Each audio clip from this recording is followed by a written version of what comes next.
Hello friends, मैं रमाकांत स्वागत करता हूं आपका अपने यूट्यूब चैनल आपका शिक्षक में। तो मित्रों, जैसा कि आप सभी को पता है कि आपका जो सीटेट का पेपर होता है उसमें जो आपकी ईवीएस आती है वो एनसीईआरटी की किताब कक्षा 3 से 5वीं तक ही पूछी जाती है। तो मित्रों, आज के इस वीडियो में हम कक्षा 4 की एनसीईआरटी की किताब में तो मित्रों, आज हम पाठ 5 पढ़ेंगे जिसका पाठ का नाम है कि अनीता की मधुमक्खियाँ। इसमें हमसे क्वेश्चन पूछा जा सकता है कि बेचाहा गांव है जो है ये कहाँ पर है। तो हमारा आंसर होगा मुजफ्फरपुर में। बेचाहा गांव कहाँ पर है?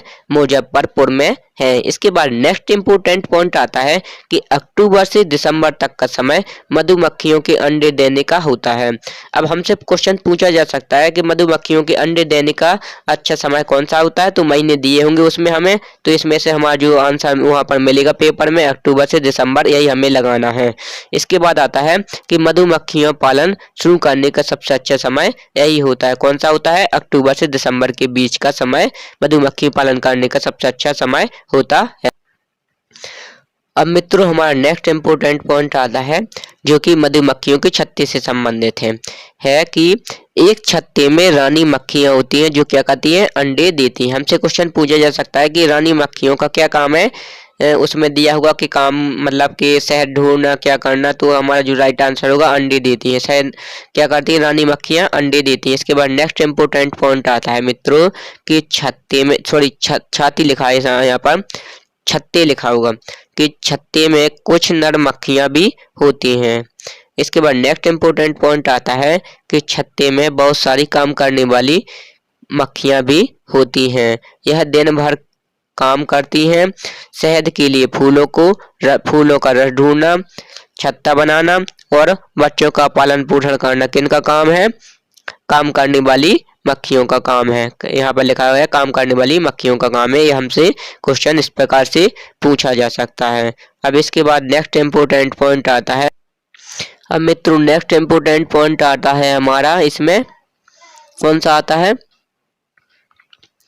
कि नेक्स्ट इम्पोर्टेंट पॉइंट आता है कि जब किसी मक्खी को रस मिल जाता है तो वह एक तरह का नाच करती हैं। उससे दूसरी मक्खी को पता चल जाता है कि रस कहाँ है। बेरस से शहद बनाती हैं। शहद किससे बनाती हैं मक्खियाँ? तो रस से बनाती है, फूलों के रस से बनाती हैं। इस प्रकार हम अब बढ़ते हैं नेक्स्ट इम्पोर्टेंट पॉइंट की तरफ मित्रों। अब नेक्स्ट इम्पोर्टेंट पॉइंट है कि मधुमक्खियों की तरह चींटियां भी मिलजुल कर रहती हैं। सभी चींटियों का काम बटा होता है। जैसा मधुमक्खियों का काम बटा था वैसे ही चींटियों का काम भी बटा होता है। इसमें से रानी चींटी क्या करती हैं? अंडे देती हैं। सिपाही चींटियां बिल पर ध्यान रखती हैं, यानी सिपाही की तरह काम करती हैं। और काम करने वाली चींटियां भोजन ढूंढकर बिल तक लाती हैं। इसके बाद नेक्स्ट इम्पोर्टेंट पॉइंट आता है कि दीमक और ततैया भी इसी तरह समूह में रहते हैं। हमसे क्वेश्चन पूछा जा सकता है कि दीमक और ततैया भी क्या समूह में रहते हैं। तो हमारा आंसर होगा कि हाँ, दीमक और ततैया भी समूह में रहते हैं। अब मित्रों, हमारा नेक्स्ट इम्पोर्टेंट पॉइंट आता है कि जो है आरटी से संबंधित है। आरटी अधिनियम 2009 कि यह अधिनियम 6 से 14 वर्ष तक के सभी बच्चों को मुफ्त एवं अनिवार्य शिक्षा का अधिकार देता है। कौन देता है? आरटी का अधिनियम 2009 बहुत इम्पोर्टेंट पॉइंट है। आपके एग्जाम में पूछा गया है कई बार और पूछे जाने की बिल्कुल संभावना है। तो बिल्कुल जरूर नोटबुक में डाउन लिखें और साथ ही साथ याद करें। अब मित्रों, हमारा नेक्स्ट पार्ट आता है कि पार्ट 4 ओमना का सफर। इसमें हमारा पहला इम्पोर्टेंट पॉइंट है कि अहमदाबाद जो कि कहाँ पर है? गुजरात में। हमसे कई बार क्वेश्चन पूछा गया है कि अहमदाबाद कहाँ पर है? तो गुजरात में है। रेलवे स्टेशन पर अधिकतर ढोकला चटनी, नींबू वाले चावल बेचने वाले मिलते हैं। हमसे कई बार क्वेश्चन पूछा जाता है सीटेट में कि जो है कि अहमदाबाद गुजरात के पास हमें कौन सा भोजन रेलवे स्टेशन पर मिलता है। तो हमारा जो राइट आंसर होगा कि ढोकला चटनी और नींबू वाले चावल देखने को मिलते हैं। कहाँ पर देखने को मिलते हैं? अहमदाबाद जो कि गुजरात में है, रेलवे स्टेशन पर देखने को मिलते हैं। इसके बाद नेक्स्ट इम्पोर्टेंट पॉइंट आता है कि वलसाड़ गुजरात स्टेशन पर खाने पीने की अधिकतर चीजों में बटाटा वड़ा, पूरी साग और ठंडा दूध बेचने वाले मिलते हैं। कई बार क्वेश्चन पूछा गया है कि हमें जो है वलसाड़ गुजरात स्टेशन के पास कौन सा भोजन मिलता है, तो हमारा आंसर होगा बटाटा वड़ा, पूरी साग और ठंडा दूध बेचने वाले मिलते हैं। इस प्रकार हमारा नेक्स्ट इम्पोर्टेंट पॉइंट आता है मित्रों। अब हमारा नेक्स्ट इम्पोर्टेंट पॉइंट आता है मित्रों कि जो है गांधीधाम, अहमदाबाद और वलसाड़ तीनों गुजरात में हैं। ये कई बार क्वेश्चन पूछा गया है कि गांधीधाम, अहमदाबाद और वलसाड़ कहाँ पर है, तो हमारा जो आंसर होगा वो होगा कहाँ पर है, तीनों गुजरात में हैं। इसके बाद नेक्स्ट इंपोर्टेंट पॉइंट आता है कि कोझिकोड केरल में। एक क्वेश्चन पूछा जा सकता है कि कोझिकोड कहाँ पर है, तो हमारा जो आंसर होगा वो होगा कहाँ पर, केरल में है। इसके बाद मित्रों नेक्स्ट इंपोर्टेंट पॉइंट। इस प्रकार मित्रों हमारा वो वाला पार्ट खत्म हो गया। अब हम पार्ट 7 को देखते हैं। हमारा पार्ट 7 है खिड़की से। मित्रों अगर आप हमारे चैनल पर नए आए हो तो प्लीज लाइक, सब्सक्राइब और शेयर करना बिल्कुल ना भूलें। और जितने भी हम इम्पोर्टेंट पॉइंट आपको बता रहे हैं बिल्कुल पूरा एनसीईआरटी का निचोड़ है। इससे बाहर आपके एग्जाम में, सीटेट के एग्जाम में कोई भी क्वेश्चन नहीं देखने को आपको मिलेगा। तो इसमें हमसे पूछा जा सकता है मित्रों, पहला पॉइंट है कि मड़गांव गोवा में है। पूछा जा सकता है कि मड़गांव कहाँ पर है, तो हमारा जो आंसर होगा कहाँ पर है, गोवा में है। इसके बाद नेक्स्ट इम्पोर्टेंट पॉइंट आता है कि गोवा से केरल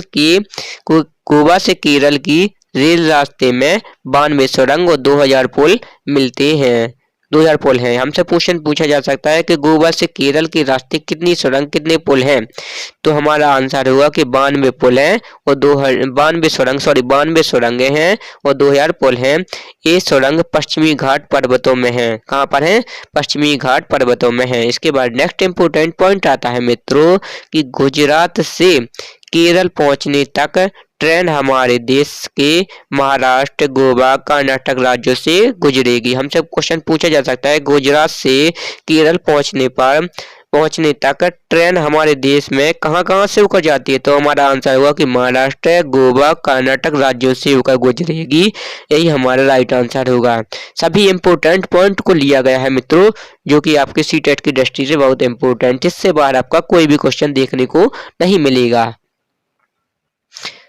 अब मित्रों हमारा नेक्स्ट इम्पोर्टेंट पॉइंट आता है कि मलयालम में बलियम्मा माँ की बड़ी बहन को कहते हैं और अम्मुमा अपनी माँ की माँ को कहते हैं। कई बार सीटेट के एग्जाम में पूछा गया क्वेश्चन है और पूछे जाने की बिल्कुल संभावना है।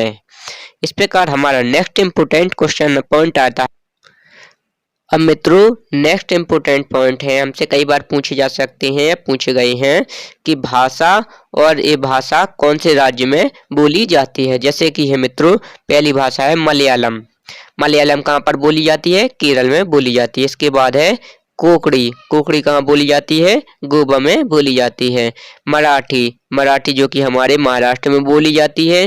गुजराती कहाँ पर बोली जाती है, गुजरात में। कन्नड़ बोली जाती है कर्नाटक राज्य में। इस प्रकार मित्रों हमारा पाठ 7 समाप्त होगा।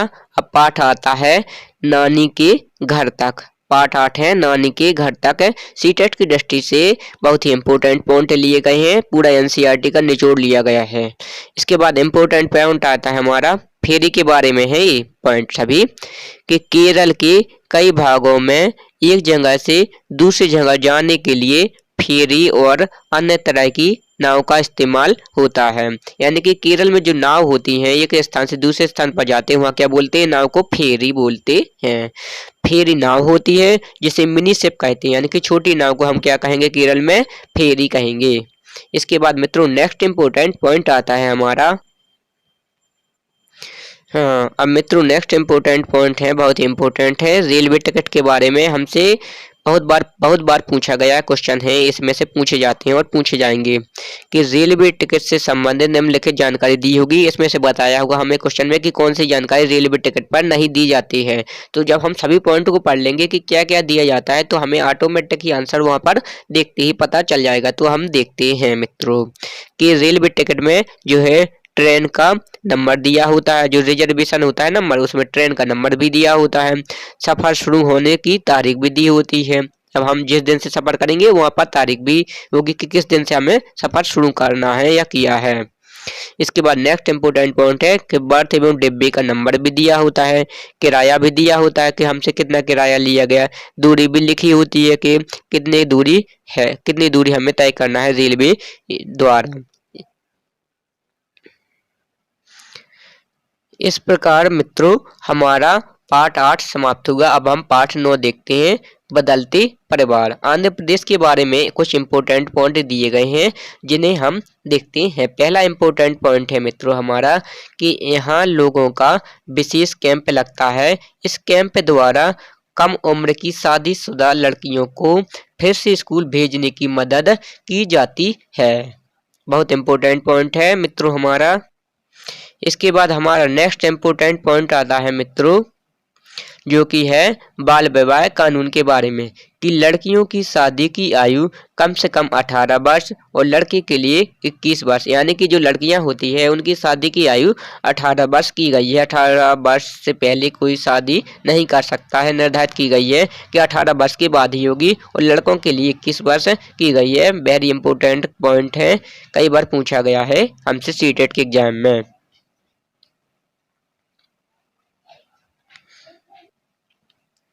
इस प्रकार मित्रों हमने पार्ट 9 भी अपना पूरा कंप्लीट कर लिया है, जो कि सीटेट की दृष्टि से बहुत इंपॉर्टेंट है। इससे बाहर आपको सीटेट के एग्जाम में कोई भी क्वेश्चन देखने को नहीं मिलने वाले हैं।